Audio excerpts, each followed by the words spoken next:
Tay, magandang hapon po. Alas 2 na po tayo ngayon. September 13. September 13. Magandang hapon po, tatay. Tay, ba't ka natatawa? Kumbaga masaya lang po si tatay kasi nabigyan na po ng kasagutan yung kanyang sakit. Kasi matagal na po ba kayong gumagamit ng wheelchair, tay?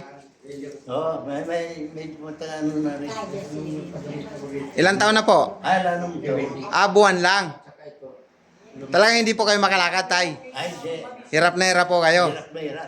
Pero ngayon, tay, anong pinagkaiba, tay? Dahil may sakit po kayo sa spiritual. Muna ako pwede na. Tay, Pasok mo muna sa akin. Ang sakit ni tatay, kaya hindi nakakalakad, sobrang sama ng yung taong nagagalit sa kanya, kilala niya. Ang tawag doon, bulong. Bulong ng pagmamahal. palipad hangin. Palimadami. Yun lang, pasok mo na kay tatay. Ngayon, tay, pakitaan mo po yung mga manunood natin kung paano ka lumakad ngayon. Kasi sabi mo kanina, hindi ka nakakalakad dahil naka-wheelchair ka na lang. I-try mo, tay. Opo. Kahit pupunta kayo, pwede na ako. Yan si tatay, nagpapatotoo. Dating naka-wheelchair, ngayon. Di para nito.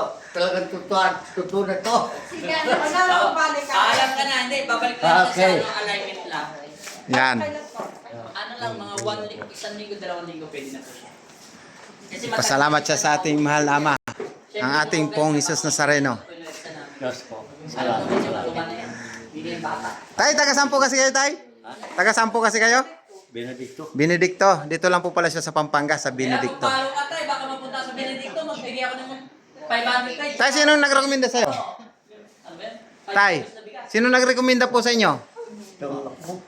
Anak ko, ano Ah. siya dito? Ay, ibig mo sabihin, apo pala ni tatay ito. Yung dating nagpagamot din dito na malaki ang tiyan. Hindi lang. Pagka naliligo sa dagat, lumulutang, di ba yung tao dapat Lumulutang yun eh. lumulubog? Tapos, ano sagot? May sinabi siya, dati baluga daw siya, ngayon, blooming Blooming daw siya. na. Ang Yan. ano nga ang itim? O, kabaitin. Di ba sobrang laki ng tiyan mo nun? Para yung loob. Ilang beses ka pong pumunta dito para magpagamot? Ay, isang beses ka lang ginamot ni Papa Jesus. Yung tatay niya, Hindi ka na nagpa-love check up na? mayroong mga ugat na palyado, kaya obligasyon niyang bumalik. Magbalik pa. Ano kasi yung pinagmulan ng paglaki mo ng tiyan? Ano ating boyfriend ng maligno?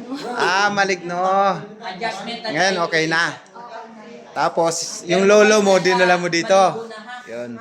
Salamat. Hindi siya maligo na siya. Bye-bye. Ingat po kayo pag-uwi. Salamat sa inyong patuloy na pagtitiwala sa AAGN Spiritual. Tay, bye-bye po. Pansisya na kayo kay tatay kasi Kapampangan siya, hirap siyang magtagalog. Tay, salamat po. Thank Bye-bye. you po.